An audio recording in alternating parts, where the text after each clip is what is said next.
Texas Lieutenant Governor Dan Patrick. Lieutenant Governor, welcome to the show. Thank you so much for being here. We want to tell you that our hearts go out to you for this horrific shooting and to your community and to the medical community in El Paso and everywhere that have been suffering as a result of this atrocious shooting. Can you give us the latest on the ground in your community of what's happening right now?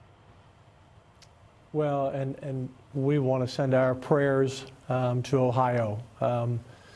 Their population and their government, and their law enforcement, and their doctors are going through the same ordeal at this time.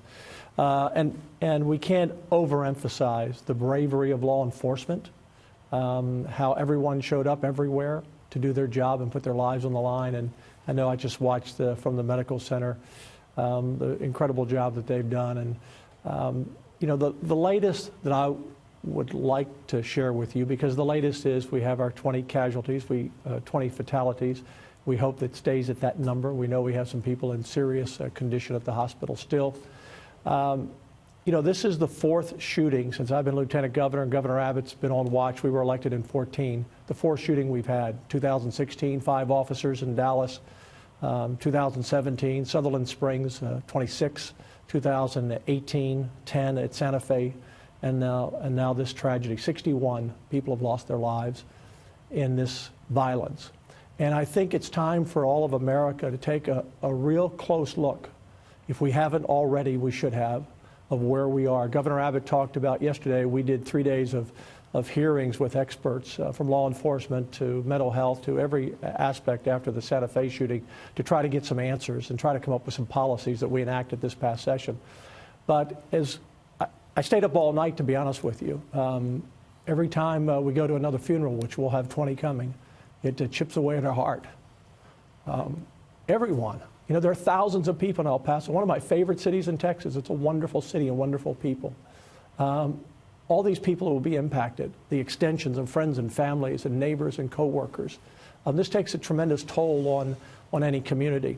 And I look at this evil act, and let's condemn it for what it is: evil, evil. And I say, how long are we going to let, for example, and ignore at the federal level particularly, where they can do something about the video game industry? You know, in this manifesto that we believe is from the shooter, this manifesto, he talks about living out his super soldier fantasy on Call of Duty. We know that the video game industry is bigger than the movie industry and the music industry combined. And there have been studies that say it impacts people and studies that says it does not. But I look at the common denominators as a 60-some-year-old father and grandfather myself. What's changed in this country? We've always had guns. We've always had evil. But what's changed where we see this rash of shooting?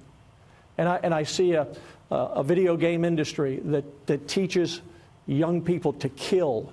You know, in his manifesto, he said this is not a Republican or Democrat thing, because he was concerned about robots and environment and immigrants. Obviously a hate crime, I think, in my view, against immigrants from this young man. Just my view. We haven't had an official report on that. And I don't mean to talk on, but my heart is so heavy this morning, because I think, where are we as a country? I look at social media. The violence of just bullying people on social media every day, and we turn our head and we allow it. I look at, on a Sunday morning, when most of your viewers right now, half of the country, are getting ready to go to church, and yet tomorrow we won't let our kids even pray in our schools. We have to look at ourselves as a nation. There's many factors that go into these shootings, many factors. And it's not a time to politicize, it's a time to look deep inside of who we are as a country, where we no longer salute our flag or we throw water on law enforcement. And thank God we have law enforcement. Thank God we have them in times like this. And so it's a lot of factors that go on that we have to take a long look at who we are as a nation and where we want to go and what we're going to tolerate from social media and from video games. I'm sorry. No, you packed a lot in there. Very important points. Let me ask you, is there a solution? Are there answers that you believe lie somewhere between the White House and the halls of Congress? I do believe there are. And I believe we need to have a commission on looking. And blue ribbon panels kind of are a bad name. They often meet and do nothing. But we need to say, do we want to be a society? Let's look at this manifesto. Where was it posted? It was on 8chan, a dark website, where the same killer in Christchurch, New Zealand, and the killer in San Diego, and now this killer allegedly, we'll confirm all of this, but from what we can see, all posted on the same site. What are we as a nation to say that we're going to tolerate and allow a website that lets killers post their manifesto before and to be posted after the act? That we're going to let that they're martyrs today? There are people applauding this act of what happened, and could be in the same in Ohio. Was that a copycat crime? I have no idea. But why are we allowing that? Why are we allowing young people or anyone to be able to go to a website to learn to kill and be praised and put this manifesto out? Why are we allowing 90% of our children, is the estimate, between 12 and 17, watching video games? Again, larger than the music industry and the movie industry combined. Are we ignoring that? This was maybe a video game to this evil demon, a video game to him. He has no sense of humanity, no sense of life. He wanted to be a super soldier for his Call of Duty game. So we need to look at all of this and who we are. And as long as we continue to only praise God and look at God on a Sunday morning and kick him out of the town square at our schools the other 6 days of the week, what do we expect? What do we expect? There's no excuse for this. We condemn it totally. But as a nation, we have to look at this and leave all this politics out of it. I've already seen too many politics online since the shooting yesterday that makes me sick. This is all of our problem. Republican, Democrats, Independent, black, white, and brown, male, female, young, middle-aged, and old. We all have to attack this because it's not acceptable anymore. Governor, how do we get past the politics? I've seen the same statements on Twitter saying I'm done with thoughts and prayers, and folks that say prayers are not helpful at this moment. And then they oftentimes go to gun control as an answer, and not to get into that policy debate. But how do we find common ground and move past the platitudes and the politics? Well, I realize we're in the presidential election cycle, and I guess it will be tough. But I've seen our country come together before, Republicans and Democrats. Let's find real solutions. I know people want to ban assault-type weapons or AR-15s or AK-47s. I think back about Sutherland's shooting at the church back in November of 2017, I believe. And Stephen Williford, who was the hero there. People forget the heroes' names like they forget law enforcement and victims' names. They only remember the killers' names.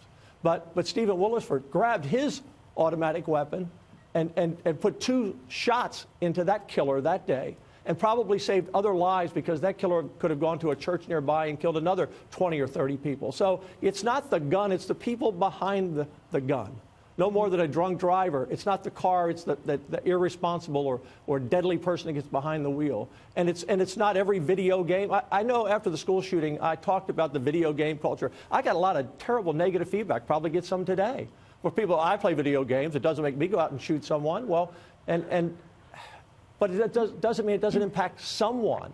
And when I see these links, you start looking at, go and do the homework, do some investigative reporting, which you all do a great job of what is the link between all of these shooters, and how many people they killed.